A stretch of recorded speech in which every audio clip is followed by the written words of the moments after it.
orang tua ini menyadari bahwa dia pernah salah, dia pernah silap. Siapa yang tidak pernah bersalah dan khilaf? Apakah dia masih hidup? Ya. Bila ada kesempatan, pergilah ke masjid di kawasan Doi.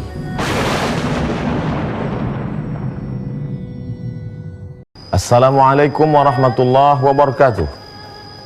Jaga dirimu, keluargamu dari api neraka.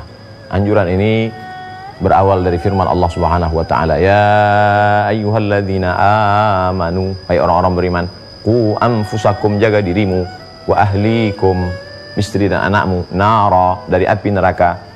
Shadaqallahul azim wa shadaqa rasuluhun nabiyul karim. Maha benar Allah, benar pula Rasulullah, wa nahnu ala dzalika minasyahidin wasyakirin. Semoga kita termasuk orang-orang yang bersaksi dan mensyukuri segala nikmat itu. Ada seorang pengusaha milioner sedang duduk di teras hotel Oras di Aljazair, Algeria, menghadap ke tepi laut Mediterania dengan penuh kebanggaan. Hotel mahal, bintang 5, hidup nyaman, adem ayam, tentram, segala nikmat sudah ada. Adakah yang lebih hebat, lebih kuasa daripada aku? Tidak ada. Tempatku tinggal, hotel bintang 5 di hadapan laut Mediterania. Segala nikmat sudah dirasa, segala kendaraan sudah dinaiki. Adakah yang kurang? Tapi ternyata baru saja perasaan melambung tinggi itu sedang terbang di awan, tiba-tiba telepon berdering. Assalamualaikum. Waalaikumsalam. Bisa segera pulang? Ada apa? Istrimu sedang sekarat. Tinggi ke awan, tiba-tiba jatuh ke dasar tanah. Betapa manusia yang hebat, yang kaya, milioner, mencari rezeki, pergi pagi pulang petang, bahkan berhari-hari. Ternyata ada satu yang tidak dapat ditolak. Apa itu? Sakit. Istrinya sedang sekarat. Dia kembali. Segera dia kembali ke airport Kairo.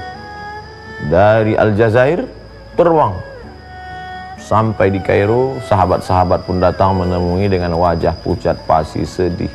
Tak ada yang tersenyum. Mereka semua berkata, sabar, sabar, sabar, sabar. Ada apa?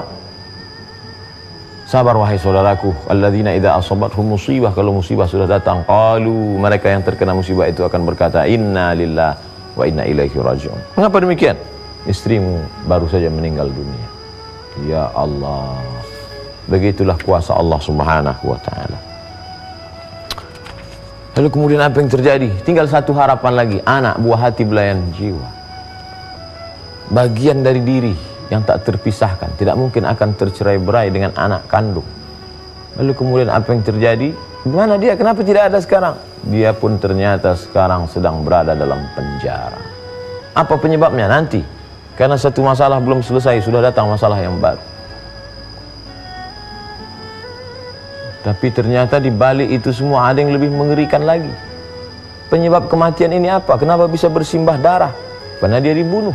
Yang membunuhnya siapa? Yang membunuh adalah anak yang dulu pernah dikandung di dalam perut, di dalam diri, di dalam rahim 2 tahun lamanya. Dikandung 9 bulan 10 hari, disusukan 2 tahun, wahnan ala wahnin, lemah di atas lemah. Tapi ternyata sekarang yang menghabisi nyawanya justru anak yang dilahirkan itu. Bayangkan, hancur berkeping. Istri meninggal dunia, anak dalam penjara. Penyebab kematian itu adalah anak kandung. Apa sebenarnya yang terjadi? Oh, suatu kedukaan yang luar biasa. Tertimpa kesedihan, datang lagi, bak kata pepatah, sudahlah jatuh tertimpa tangga. Apa sebetulnya yang terjadi? Hari berganti, musim berubah, dia mulai mencari tahu. Ternyata anak ini terkena narkoba.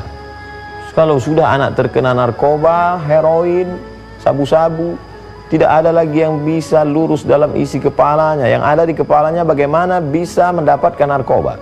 Oleh sebab itu dia mendatangi sang ibu. Ibu, mana uang?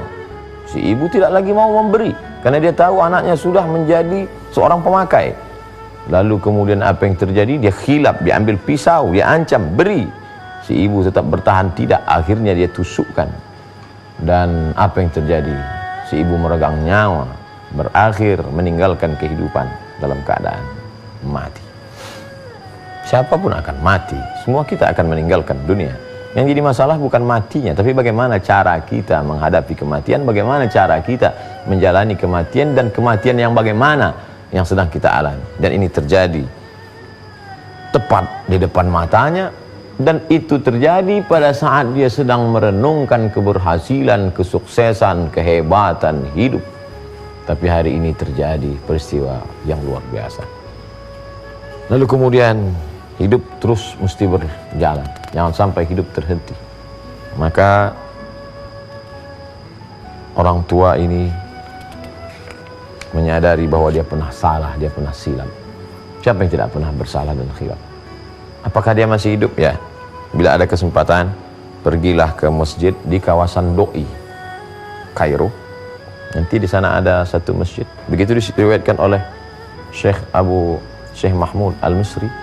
Nanti dia masuk kamu ke dalam masjid. Di masjid itu ada seorang tua, dia berbaju putih, berjubah putih, di depannya ada Al-Quran. Dia terus membaca Al-Quran. Lalu nanti setelah membaca Quran, dia setelah itu mengangkat tangan berdoa. Setelah itu dia tutup. Dan kalau ada orang di sebelahnya, dia akan bersalaman, bercerita dengan penuh kelembutan. Masih ada waktu, dia akan bercerita tentang pengalaman hidupnya. Sekarang milenial itu masih hidup, dan dia mengabdikan hidupnya hanya di jalan Allah. Mana hartanya yang banyak? Setelah peristiwa besar yang mengalami, yang dijalaninya, yang dia alami itu, maka seluruh hartanya dia infakkan di jalan Allah. Tak ada gunanya lagi. Dia mengakhiri hidupnya dengan kebaikan. Na'udzubillah, andai dia akhiri hidupnya dengan pistol, dia tembakkan kepalanya atau dia terjun ke laut, tapi Allah masih sayang.